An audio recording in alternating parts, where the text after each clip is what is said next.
Hello and welcome back to Quad Pod Season 1, Episode 4. My name's Al Yates and I'll be looking after you on this podcast today. We've been going less than a month now. We're on to our fourth show. Not quite what we had planned, but it's been a bit of a roller coaster. Thank you for listening so far. We know people are doing it. Please leave comments on the forums, follows, likes, and importantly subscribes. That's really, really important if you can, especially on YouTube. I hope you've enjoyed the reels on TikTok. There will be a few more coming out, and we appear to be getting out there because the community is growing. So thank you very much. Right, this show, normally in 3 parts. We're going to surprise you. We're only going to do 1.5 parts. Reason being for that is the trust meeting's just been had. We're putting out the shows quicker than we expected.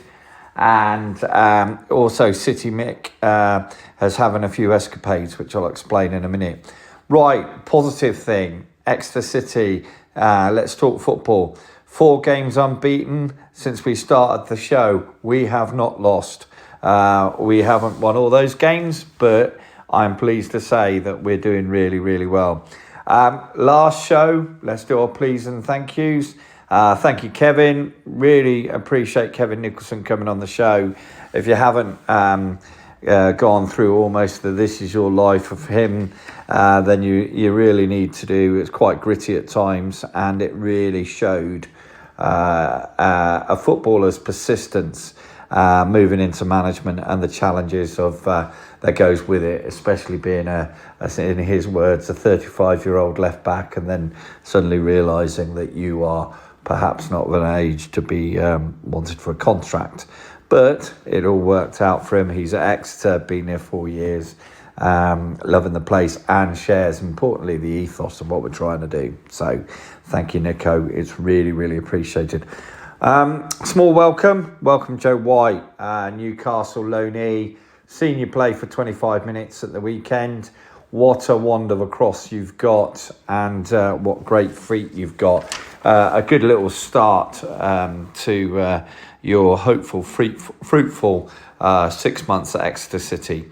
Also, big well done, pat on the back. And if you are one of these people, pat yourself on the back. 1,600 Exeter fans, full allocation, sold out. Portsmouth this Saturday coming, 100 miles or so to get there, just under. Impressive. And personally, I'm really looking forward to going to that game. Barnsley at home straight after that one.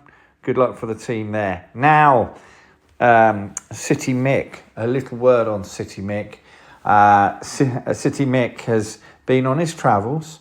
He's then gone abroad, had a bit of holiday chaos, which I'll let him explain at the right time. And believe it or not, had some criminal activity around his car. So he is very apologetic to me and the show, but he says he will come back and look forward to talking about his times going to Scotland with Stonehouse Muir being visited. Final bit of the plug on the trust. There's a trust meeting this Thursday. It's a review of the finances with the CEO of the club, presenting to the owners, the supporters, which is always quite an interesting one. They've asked for questions. I'm sure people have been putting questions in. I know that I personally asked some for myself as a member. So, the main part of the show. It's a real deep dive into football trusts, and it's a head-to-head between 2 trusts that have been going around 20 years. Enjoy.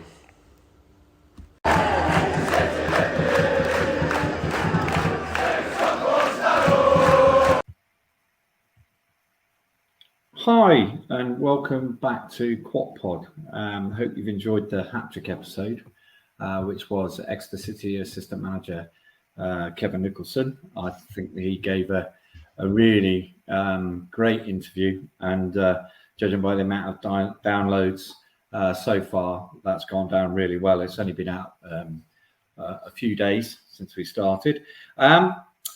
do please like, subscribe on all the channels. You know the drill. It helps us along the way. But without further ado, we've got an interview now with somebody or a club I've been really interested in for, I would say, well on 20 years. They share a similar experience to Exeter City and its supporters trust.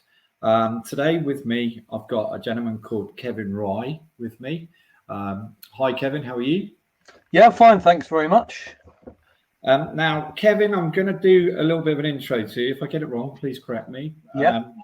Now, you're an owner of Think Fan Engagement, which we'll come on to later on. Mm-hmm. You're also a university lecturer, and I've got to get this right because I had to go and have a look. It's the University Campus of Football and Business in London. Yeah. Which is at Wembley Stadium, I believe. Yeah. Yeah. Cool. You're also a policy advisor at Fair Game in football, which I find really interesting. Yeah. And the most interesting thing for me in the nicest way is I believe that you are a director of the AFC Wimbledon's football trust. Is that correct? Yeah, the Don's Trust. Yeah, I'm on the board. I just recently got elected for the first time. Congratulations. And thank you very much. No. As somebody who's also been on a board and been successful and unsuccessful, I'm going to say, well done. Congratulations to you. So, I would like this discussion today is going to be, I think, I'm not going to say head to head, but a comparison between the two trusts to see where we are. I think there's goods and positives in both of them, and their records speak for themselves. So I'm going to set the scene a little bit. I believe you're formed as a trust in 2001, 2002. You've got around 4,400 members. You're also like Exeter City Supporters Trust. You have obviously done some work, I believe, with Supporters Direct because you are a Football Club Society Limited, which is very important, which is for those listening to us that don't understand the difference, there's also at Exeter, for example, a limited company for the football club. So they are actually very separate. So Wimbledon, I'm going to say, has been going well over 115 years. And I'd like you to take over at this point because there was a splinter club, which I think everybody knows about. And then I've got the dates, May the 28th, 2002 in my notes. And I've also got a date of Sunday the 10th of February, 1,200 people in a theatre in Wimbledon. So could you perhaps fill in the gaps and just talk about the AFC Wimbledon Trust and the club, and etc. in your history? Yeah, well, so, beg your pardon a minute. The Don's Trust was formed in early 2002. It was during the season that we were trying to fight. We weren't just protesting against. We were trying to fight the move against the attempt by the Norwegian owners of the football club to have the club's league place given away to Milton Keynes, otherwise known as moving the club. But frankly, it's giving the league place away. As part of what we were doing, we realised we needed to have something there as at that point as a safety net, with the ambition of gaining influence in the football club in a structured way, as was the sort of mode at the time, because Supporters Direct had been formed about a year or so before that. We formed a Supporters Trust, and the Supporters Society Limited, that's just the legal name. So Wimbledon Football Club Supporters Society Limited was formed, aka the Don's Trust, the Don Supporters Trust, and it kind of stayed there for several months whilst we in WISA, the Wimbledon Independent Supporters Association, just carried on battling. Most of the work was done through WISA. I don't think anyone would deny that was the really key organisation. And it was where all the effort was put in, and that's what I did as a co-opted board member. I did a lot of work around publicity with colleagues, and I was publicity assistant to a guy called Lawrence Lown, and we did all we could. And in the end, that wasn't enough, because ultimately it was essentially a sort of, if you want to call it a sort of quasi-legal process. Well, there was legal process to it as well. There were certainly threats of legal process, but there was a sort of quasi-legal process within football that allowed that ultimately allowed the owners of Wimbledon Football Club Limited to effectively hand our league place, earned over 100 odd years, to a town that had no connection with it. We reformed, and we've carried on, along our merry way since 2002. Other things have happened to the club in Milton Keynes, but obviously now returning to Plough Lane, building a stadium no one said we could build, and in fact was was the major justification for giving our league place away, and continuing to prove everyone wrong. So that's the sort of story in very short form. There were lots of bumps along the road. I ended up going off and working for Supporters Direct for 11 and a half years and helped to set up ST Europe, and being sort of very, very fortunate to be at the forefront of all of the major things that happened from 2004 onwards there. And now obviously I work alone, but and also teach. But yeah, as a club, just to now compressing 20 years of history into 21 years of history into that sort of 5 minutes is quite amazing, really, what we've been through. But that's really essentially the journey. Wow. And I say wow a lot, but that is very impressive. Now, in terms of the structure of the club then, so does that, just so people understand, does that mean the Dons Trust have the main shareholding in the club now? The football club is, at the moment, it has to be up more than 75.1% of the. I'm going to get complicated, but essentially, more than 75.1% of the shares in AFC Wimbledon, the voting shares in AFC Wimbledon PLC, have to be owned by the Dons Trust. It's basically the PLC was created in order to buy the first ground we owned, Kingsmeadow, which cost several £1 million, and we had to find a way of buying it. So that's how we did it. We have sort of various protections around that, which are which restrict what can be done. We can't divest that ownership, unless we change the rules, and the rules have to be changed under a very strict threshold. It's a bit like Exeter in reverse, that the Supporters Trust took control of the majority of shares. There remain some individual shareholders, and I know the club has kind of built over time its shareholding up a bit further from my memory, because shareholders have died or transferred their shares over.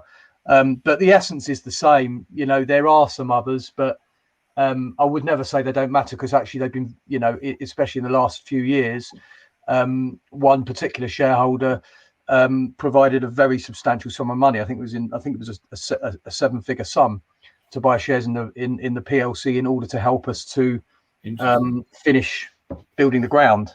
So, but ultimately, it is absolutely it's a fan-owned club, and everything that we've done is thanks to being a fan-owned club. There is no doubt about that. In the same way that the only reason Exeter exists today, and was certainly successfully, and has rebuilt itself in the way it has, is down to fan ownership. That's ultimately what underpins what we do. And it's interesting what you say there in terms of the ownership, because I would say within the fan base of Exeter, there's a little bit of a wrestling match that goes on related to, as you say, the residual shares, I'll call them. And as you've pointed out, some of them are very inactive. Some of them probably we don't know, where they are. And I think the trust pretty much treats itself, obviously, as the controlling shareholder, which it is.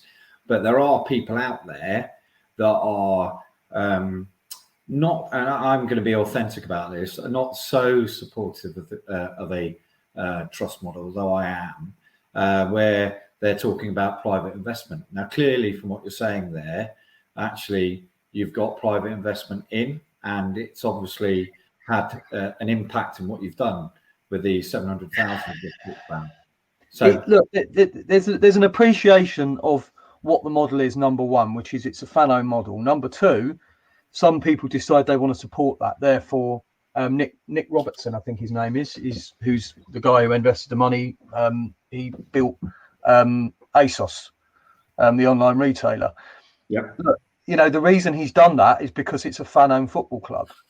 If I can't really. If I sort of took my Don's Trust board hat off for the moment and put on my football industry hat on, if you will, because I've worked in it now for 21 years.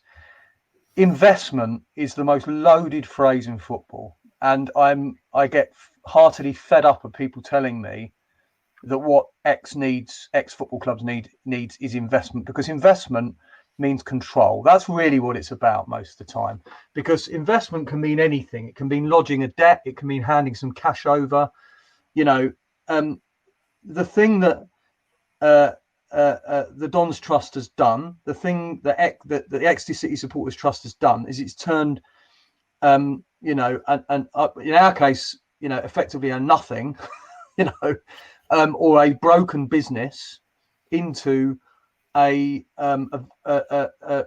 any stretch of the imagination, a successful football, and whether we like it or not, this is kind of a fact of it, and asset owning business, right? Which understands its marketplace. Let's put it in business terms, right? Yeah. And they've both been successful at that. I have no doubt that without fan ownership, Exeter would not have done what they've done with St James Park, which is a very difficult place to develop. And they've done that. They've managed to develop a new stand. They've improved the facilities. They've got a hugely successful track record in developing talent on the pitch. We've returned to Plough Lane. We've now had two stadiums, and we've improved the first one. We now returned to the place we were told we couldn't return to. Built a stadium that I think is now probably, I think the asset itself is something like £37 million worth or something like that. Anyway, I'm not making that exactly right. This idea that we're just a bunch of amateurs and what we need to do is to be taught how to run a business by some investors is nonsense. And the reason the investors come in is because we're there. So I think, likewise, a lot of the people at Exeter who maybe retain their shares, I bet there are a lot of people there, like there are with the people who still own shares in AFC Wimbledon PLC because of the way that we raised finance for the original stadium purchase. The reason they did it was because it was fan-owned. The reason we got the bond issue was because it was fan-owned. The reason we raised all that money through our Cedars share issue to build the stadium was because we're fan-owned. It's not happened by accident. So, I take all that with a pinch of salt, and there is always going to be a span of people, some of whom are less supportive, some of whom are much more supportive and might be accused sometimes of even being a bit fundamentalist about it. I'm a fundamentalist. I fundamentally believe that the only reason AFC Wimbledon has been successful since it reformed is because of fan ownership. And I believe that the reason that Exeter City has been successful since it was bought and saved and rebuilt is because of fan ownership. So if that makes me a fundamentalist, I'm a fundamentalist. And I'm going to say probably I'm a fundamentalist as well, because it was interesting. You won't have heard it. I'm guessing in the interview that I just done with the assistant manager, Kevin Nicholson, Exeter. One thing that he picked out on, and he's been just his backstory is he was Torquay manager. He played in 300 odd games in the league. He's Torquay manager for about 4 years, and then he's come to Exeter. I might have got the numbers wrong, but he's been with Exeter 4 years as well. And one of the things he talked about when he first arrived was, one, being accepted from a rival club, which is interesting in itself.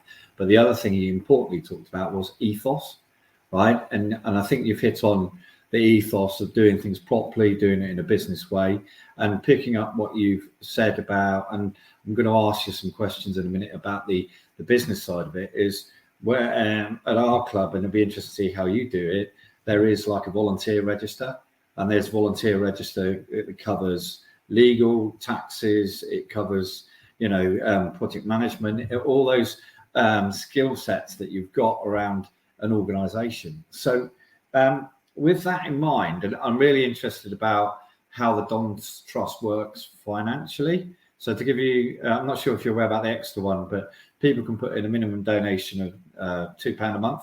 A lot of people put in a lot more per month, and that goes into the trust, which has been used to fund, for example, lots of work we're doing at our training ground at the moment. And you have picked up, and we built stands. We've actually built a couple of stands, not just the one now. So how does that work with the Dons Trust? How do you financially support? I mean, a lot of our I had a second board meeting yesterday, and we're talking about a lot of these things and how that works. And I mean, I've been a volunteer kind of to the football club quite a lot over the years because of my knowledge and expertise in the game. Loads of people volunteer. I think we're sort of we're actually looking at Exeter a lot, and I've certainly encouraged the board previously before I became a director myself, before I joined the board, to look at Exeter a lot more, because I do think they are an exemplar in a lot of these areas. Ultimately, we tend to have, I think really what we tend to have done is we tend to have done kind of, I wouldn't want to say special projects and one-offs, because that makes it sound like, we pulled out 10 grand for something here and there. Yeah. We've done major sort of pieces of work as when it comes to financing. It might be that we did do the We Are Wimbledon fund for a while, which was about the playing budget. But really, a lot of our work has come through, say, the Dons Trust bond. We have now raised something in the order of £11.5 million through that. I think it is 11.5 million. I think. That is all run through the Dons Trust. It's a financing vehicle that you're able to do through a. This is where supporters trusts do get complicated, because they're called supporters trusts. Their supporters society limited is their legal name, and they're governed under the Industrial and Provident or Community Benefit Society Acts. Yeah. But under the Community Benefit Society or Industrial and Provident Society, they're exactly the same, really. They're just slight differences in the rules. And the Community Benefit Society is the update. You're able to raise finance and pay interest. You're able to pay interest, rather, the same way that the Building Society does. So we've used that vehicle. It's been very successful for us. Look, I think we're very much in a, every club has a psychology to it, right? And every fan base has a very particular psychology. Every club is the same in one sense. I don't buy this idea that all clubs are different and you can't teach each other things, because football uses that excuse and it's lazy. But actually, what there is definitely is an individual psychology in a fan base in a club, and there's a different motivator. And with us, before everything happened to us as a club, in being moved from our original ground, having to play at Selhurst Park all those years and all this stuff, and then our league place being given away. Since the 50s or 60s, it was always this: we are relentless, and we're relentlessly we're always looking for the next thing that we need to achieve. We are not a standstill club. Some I don't think anyone likes standing still, but a lot of clubs there are a lot of clubs who just kind of do that, right? Yeah. Remain in a relatively similar place for a long time, but we just have, because of where we're from and because of how we are, we just are like that. But then also on top of that, then all the things that happened to us in early 2000s and reforming and all that stuff, that sort of psychology that kind of often was in the playing side, was on the pitch in a sense. We kind of now own that as a fan base. So the relentless sense of the relentless desire to be achieving something concrete is there now. We are driven constantly to look at where are we going next, what we're doing. And the interesting thing is now we're back at Plough Lane. We got back in the league within 9 years, and we said we want to do it in 10. We've done all sorts of we actually wrote that in our objects for a period, or we had that as a sort of an aim. and we voted on it in 2003-4, I think it was. And we did that. Then we said we need to get back to Plough Lane. We got back to Plough Lane. Now, to some extent, it's not that we're standing around going, so what do we do now? But in a funny way, we sort of are kind of going, so what are we doing now then? But we're not waiting to find out what we're doing now. We're now saying, right, well, now we've got to build the business out, right? We've now got to fill the suit because we've come in as an adolescent wearing this enormous adult suit, and we need now to grow into it. And we're building out, we're doing all sorts of things like the Dons Local Action Group appeared over COVID, was created by some fans. That's a big part of it, and growing our community, the community trust. Actually having really now being much more mindful about what we're doing in terms of volunteers, having much more of a structured approach to it, I think is important. I think looking at using our financing in a much more targeted isn't the right word, but we're not going to be building stadiums anymore now. We are going to, as a club, we're going to need to look at training facilities. I believe. I think that's on the agenda at some point. That the club needs to get some more permanent training facilities, that kind of thing. But we're now looking at, well, what does it mean to be fan owned, sat in a ground at Plough Lane, with a capacity of 9,000 and the potential to go up to 21. We've got a lot of potential there. What does that mean now? What do we need to provide to Danny Macklin, who's the new managing director? What does our manager and coaching staff, Johnny Jackson and his colleagues, need? What do they need that we can provide as owners? And what does, more important than anything else, what does ownership and oversight mean? Because it doesn't mean running the football club. What it means is holding, is enabling these people to do their jobs within a framework that makes sense, and holding them to account for that in a positive way. Not it's not about wrapping people over the knuckles. This is now the business of owning a football business, and that's different to getting a ground built. It's different to fighting our way back into the Football League. It's different to developing a site that was inadequate for league football when we bought it, like Kingsmeadow was. We're kind of in a transition, but a really good one, and it's a very exciting time to join the board, I think. Yes, it sounds very much so. And so if I pick out some of the bones of that, and it's interesting from a research perspective. I didn't look at whether you had a training ground, those sort of things. So just a bit of a flavour about the club. Let's go to the club side of things. Well, how do they train now? They're obviously not on park pitches, I'm guessing. There must be some community complex. How does that work? No, it's I'm really not knowledgeable enough about this, but we train in New Malden, I believe, and I think it's King's College Sports Ground. But it's an pre-existing sports ground. I mean, look, the problem with London is it's London, right? And there aren't vast tracks. I suppose the challenge in somewhere like Exeter is you might have a lot of greenbelt around you, so that's a different challenge. But the challenge for it's so developed, London, and getting hold of land is difficult. So the training facilities, are something that I'm not qualified enough to talk about, but it's not. No, we don't. It's not like Wimbledon Football Club pre-2002 training on Wimbledon Common extensions and having to remove glass from the pitch and dog mess and stuff like that. They're proper training facilities and things like that. But as I said, I'm not qualified enough to talk about that area really. But it's certainly something that I believe is desirable to improve, if you want to put it that way. And it's interesting sharing because, and like you say, every club is different. And you said about Greenbelt, one of the things that Exeter perhaps really helped with the academy, and the fact that we kept the academy going in the dark times, and they were dark times, was that we had a training facility. Clifford Hill, a previous chairman who's passed now, his family donated that to the club, which sits out of the city.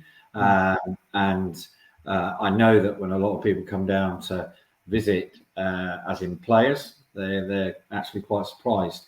Yeah. But, and that helps with a challenge. Whereas you're in the Greater London pool for players, for example, you can imagine Exeter City are interested in you. Oh, where is that? It's that challenge. I mean, the interesting thing about this, I remember a conversation some years ago with John Malls who was the former chief executive of the now National League, but the conference at the time, and I remember him telling me about Yeovil, how they basically used to train near a motorway junction so they could get players from outside of Yeovil, because it's hard to get people to come down to Somerset to live and play. Yeah, and I take that. I understand what why that was the case, and all that. But there's something that for me that you've put your finger on there, and this is the benefit of good ownership, and I think ultimately is a real benefit of good fan ownership, because I do think I've always been honest about fan ownership. If it's allowed to work, it's a superior model.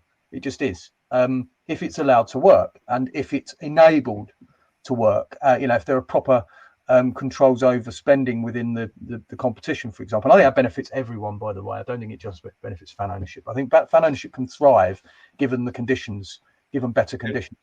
But what I was going to say, but look at what Exeter did, right? They as a club prioritized the production and sort of maintenance of their talent, and said, look, what's one of the things we can do? And Julian, I'll just remember the conversation with Julian Tagg about it, actually, and him saying that even if the players never play for Exeter City, we want them to feel like they're part of the football club, and that's a really good attitude. That okay, players come and go, managers come and go, directors come and go, fans are always there, yes, but treating people well is a good thing, and making them feel like they're part of the place. But then as a business case, saying we can't just throw money we don't have. Is that hoary old word investment again? Because we don't do that. So what do we do to make this place attractive? And I'm given to believe, and I don't want to get something wrong here, but I'm given to believe, it was suggested to me that Ethan Ampadu didn't need to sign a contract before he ended up going to Chelsea. And I know it was suggested to me that he signed a contract almost. I wouldn't say, as I said, don't have. It was just suggested to me that basically there was no way he needed to sign a contract, but he did sign a contract, and Exeter benefited in the end because a transfer fee had to be paid for him. Now, whether that's absolutely true or not, I think what it speaks to is the idea that what you build at Exeter is really important. It's a sense of loyalty, and you talked about it with the manager, with the assistant manager, with the coach there, Nicholson. There's a sense that people feel like they're treated well, and that they feel like they're part of something, and it's not just you're here to play now bugger off at the end of a game, or whatever it is. It's or go and do this thing for the community trust, and that's it. It's no, there is some sense of a family here, and that's a good thing. I think that's kind of partly what a football club's meant to be. And I think players, despite the fact they're earning their corn, and they're working for a living, so they're a bit more. They have to be a bit more focused on themselves. You can still make them part of something bigger, and I think players do appreciate that, and managers do appreciate that, and coaching staff appreciate that. It's interesting you say that, because firstly, in relation to Ethan, I wasn't aware of that. It could be true, but what I will say to that is when Exeter, he'd left the club by this point. When Exeter played at Fulham, his hairstyle, in the nicest way, gave him away, because he wasn't sat in the away end, he was sat just to our left, and he'd come and follow the club. And as a regular away follower, I can tell you that, and I won't embarrass them, there are footballers that play at other clubs that regularly turn up and keep watching the club. Isn't that lovely? It's not, in the end, it's not what justifies what we do. Yeah, but it's cherry on the top, and it just says, I mean, it's I believe Lyle Taylor, who played for us, who we loved as a player. He comes to Wimbledon he's seen at Wimbledon matches from time to time, and that's a lovely thing. And if players do that, it doesn't justify fan ownership, but it just says there's something a bit more special than just being another football club. And maybe it'd be different if every club was fan owned in the way that Exeter and Wimbledon are, and did it in the way we do it. But so what if it was, great actually. I think the game would be a nicer place in many respects. It would be. And just getting back to the football, right? Real football in it. With that in mind, am I right in thinking you've got Bradford City at the weekend? Yeah, Bradford, tomorrow. I think I'm right in saying that the tickets are really selling well. Yeah, they are. Yeah. I mean, look, and it's likely to be a sellout, I guess. It's not hard to. I'm not going to say it's not hard to sell out Plough Lane, because I don't sit there trying to market the tickets, and other people who do, and it's a bloody hard job, and they do a great job. But it's a bit easier being Wimbledon in Wimbledon. It's an attractive draw now, and there are lots of people. I've got friends who live up that way who go to Wimbledon matches now, and they're not, they're taking their kids, and they're not originally Wimbledon fans. So it's great, it's going to be it's still fun every time I turn up, because it's still kind of have to still pinch yourself a little bit. And are you seeing, for example, your away followings? I know they're quite good, very good. Are you feeling that's growing as well because of people moving out of the area, etc.? These are areas I don't know enough about, if I'm honest. I think we've always had a good sort of hardcore of away fans, and 250 last week at Crewe when there was no railway service up there, I think probably testifies to that. But we're a very loyal, very hardy bunch, and not in a sort of pat on the head. There's only 10 of you. We do try and get, our fans do travel numbers. I don't travel really. I've never really done away trips, a huge amount of away trips. But no, it's, look, I suppose I don't know if it's slightly different with us, because I know you have a massive exiles, sort of group of exiles. We don't really have that, because you sort of don't really need it. When you're a club like Wimbledon, because we don't have tons of people who move to the north of England, for example. We do have fans scattered around the country and around the world, but it's not the same, because people don't leave London so much, and then that's not going to happen. So, it's we're just going. So the whole thing really is us. We're going through this phase now where we doubled in size, more or less, in the last 3 years. And that's affecting fan base, sense of loyalty. This is what happens when we've now got different problems to deal with, which is growth. Same stuff you have, because your club has built its success over a long over a period of time. Yeah, and talking about your loyalty, I said I'd do some quick fun head-to-heads. Extra fans, just to let you know, are a bit obsessed about attendances. It's a long story. But you're averaging 6,007, I believe, this season. You're in League Two. We're averaging 6,700-ish. That might be one thing I'd add there, is that probably includes that will include the EFL Trophy games, I suspect, because that will drag our average down a lot. Whereas league-wise, I think we're about 7-ish, 7.5, something like that, 7, I believe. That's interesting. And I've a pat on your backs. I think you've got 4,400 members. We've got 3,500. Wow. And I think we could do a little bit more there. There's a bit of a learning point there in terms of how you guys are doing. You're in League Two. How's the relegation thing impact? We've had a relegation, by the way. Yeah. I mean, look, it's a fact of life. When I was at Supporters Direct, I used to say to people, because I was the press spokesman as well, I was a media spokesperson as well. I used to say to people, look, one of the problems, and I still say this now, is that because Premier League to Championship and League Two to National League, Premier is such a a cliff edge. It's a huge, gets seen as a disaster. We now all think relegation is a disaster. Why is it a disaster? League One to League Two is not a disaster. It's a loss of several £100,000 a year in central funding. Yes, okay, I get that. That does affect things. Maybe there's a way of smoothing some of that out, but the cliff edge isn't there in the same way. And it actually, we were clinging on by our fingertips in the end, and it was a painful thing. But I think in some senses, forget whether it was inevitable or not. I don't care about that. It happened. And why should it destroy us because you go down a division? That's what the whole bloody competition's about, going up and down. That's why we have promotion and relegation. So, in some senses, I have to say, one of the things that I've learned over the years is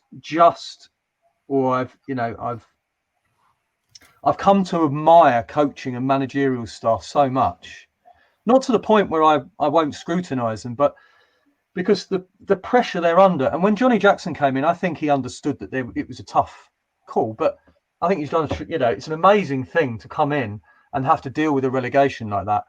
And I think he's done a tremendous job. I don't want to I have to be honest with you, because of what I do, because I'm on the board of the Dons Trust, I don't tend to talk about playing stuff too much anyway.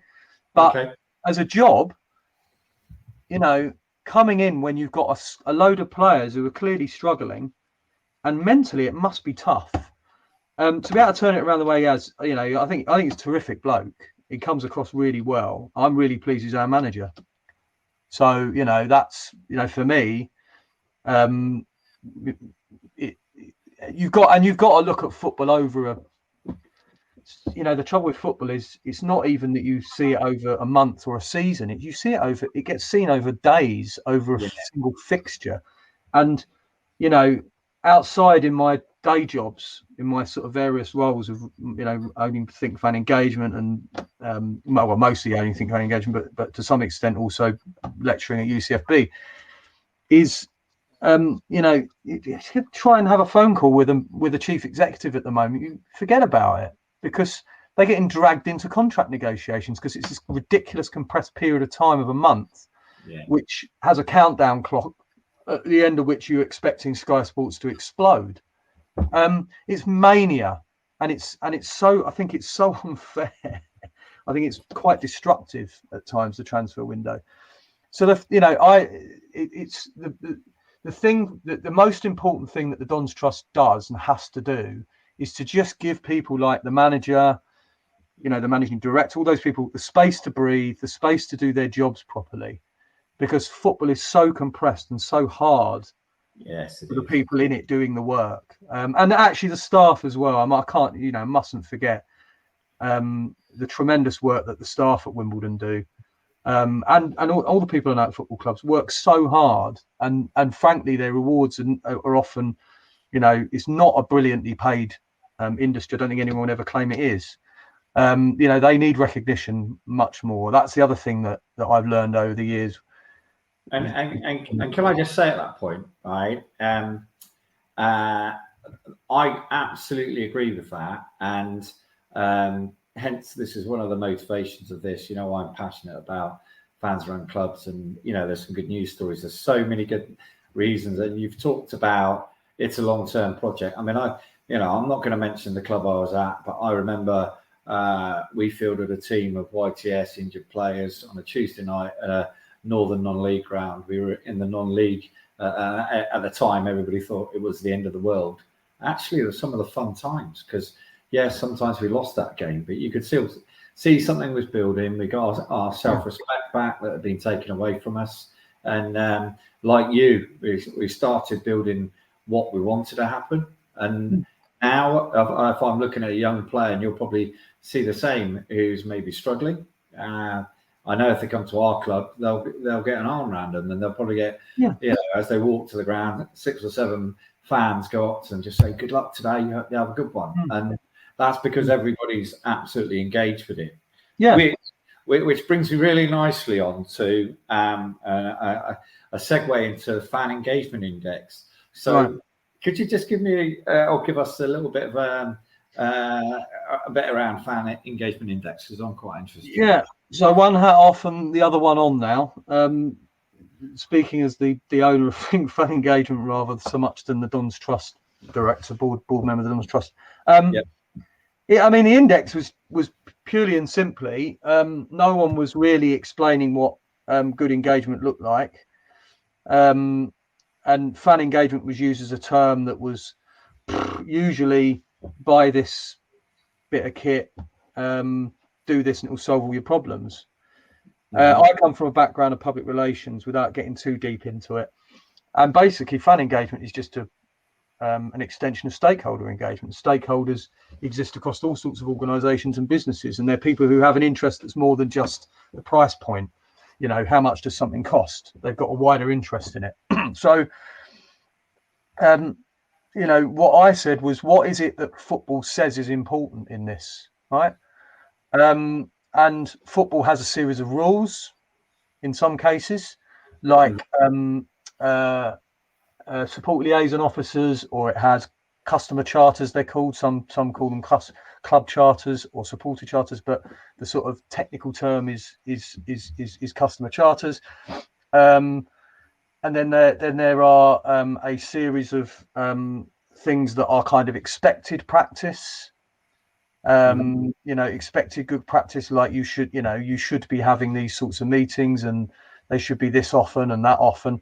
And then there's football, everyone talks about transparency. It's a bit of a sort of word of the era, word of the moment. And so how often do you actually make this information public? Do people know when these meetings are taking place? So all I did was then say, right, well, I'm going to create this thing where you've got dialogue, transparency, governance and transparency. The dialogue is the conversations, the governance are the rules that underpin it and the processes that underpin it, that make it possible. And, and then the transparency is the availability of information about those processes. And it is a disruptor in the sort of modern parlance. It's a disruptor, but it's a positive disruptor. And the thing that it's done is it's got people talking about that. It's got people. The league table was necessary, but really the stuff that really excites me and interests me is the best practice, the stuff that people are doing out there. And someone will say such and such a club, oh, they're terrible at fan engagement, and I'll say, well, look, actually, lots of clubs will do things that you won't know about. And the important thing is that they're recognised for that. This is shared, and that's really what it's about. I just want, I want people. I also don't think that the people who do that work get enough recognition. I don't think it's seen as important enough. It is now. It's getting much more that way. But in part because of what I've done, definitely. But I'm not the only person involved here. There are lots of other people who've done huge amounts of work, not least my former organisation and the one that superseded it, that followed it, the Football Supporters Association. So, it's an annual measurement, and it's really holding a mirror up to the game. It's not. I haven't. It's not subjective. I haven't created this. I've just said, what do you say is important? Right. Well, I'm going to measure you on it then.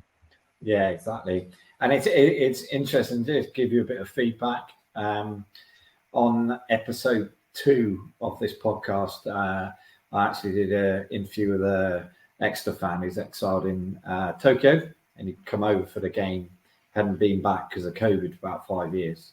And he, in his interview, spoke very highly on fan engagement. So, for example, 20 years ago at our club, you wouldn't have had a fan ambassador going, "You're right, you know where you're going, that's over there, do you need help," etc., and all those sort of things. And so the principal really supported what you're doing. Please keep it going. Yeah, because like you say, I think there's a few clubs that probably undersell themselves in terms of what they're doing, and there's possibly a few clubs that are not doing what we think they need to do. Yeah, I think people misunderstand what engagement with the fans means, because you'll get people saying, "Oh, this club's really good at it," and I go, "Well, no, that's not what." No, being able to sell something quickly isn't the same thing. But having a good responsive customer service process, because we are customers sometimes. we do buy things from the football club, and we need to have good service. But customer service is not the same thing, and it's a slightly complex relationship, because it's it's a weird mixture of customer, of it's there's an element of almost of love in there, certainly infatuation, belonging. Not my me being a Wimbledon fan is partly my remaining connection with where I was brought up and where my family are from, and I'm an old, kind of essentially an old London family, really. It's the last connection I've got, and it's a connection my son now has, even though he was born in London, now lives outside, obviously he lives with us. So you've just got to listen more. It's not difficult, actually, and it's really good. Yes. The chief execs, for example, who do it well, and the people who appreciate it, it's good to do. It actually makes your life easier. Yes. So it's a bit of why wouldn't you do it? Why would you make it hard for yourself? Yeah, exactly. And do you know what? I think that's I'm just conscious of your time in terms of the podcast. That's a great thought to leave us on, I think, in terms of the interview. I'm really excited to see that you guys are doing well. On behalf of Exeter fans, I'm going to say thank you for many years coming across for a friendly in our dark times. The amount of people that came that day lives long in the memory, and it will not be forgotten. So thank you. Okay. Good luck Saturday. It's Bradford. I think it's going to be a sellout. Good luck for the new season, and let's hope in the transfer window, as you call it, the mania of it, you don't struggle maybe as much as Exeter maybe at the moment. So yeah, but like I said, look at football in the longer term. One transfer window is one transfer window. Amen. Thanks for your time. You've been stunning. Thank you very much. Take care. Cheers. Oh, by the way, please come back on the show in a little while, and we'll do a bit of engagement indexing and work out where things are. If that's okay. Yeah, love to. Yeah, very happy to. Thank you. Thank you very much. Okay.